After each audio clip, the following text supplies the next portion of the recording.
சப்பாத்தியை இப்படி செஞ்சு கொடுங்க, ஒரே ஒரு வாட்டி செஞ்சு கொடுங்க, மறுபடியும் வேணும் வேணும்னு கேட்பாங்க. அந்த மாதிரி சூப்பரான ஒரு ரெசிபி தான் இப்போ பார்க்க போகிறோம். இதுக்கு உருளைக்கிழங்கு கொஞ்சம் கனமாகவே வெட்டி எடுத்துக்கலாம்.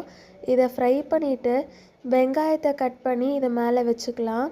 இப்போது 2 முட்டையில் சில்லி ஃப்ளேக்ஸ், கொத்தமல்லி தழை, பெப்பர் தூள், தேவையான அளவு உப்பு போட்டுட்டு ஒரு சப்பாத்தி போட்டுட்டு இப்போது நாங்கள் பண்ணுற மெத்தடில் இதை திருப்பி எடுத்துக்கலாம்.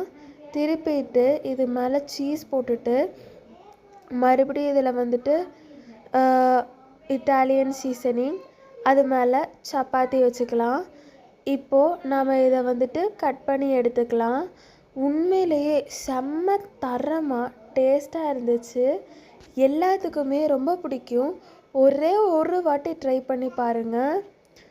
கண்டிப்பாக இந்த சுவை அப்படியே நாக்கில் நிற்கும்.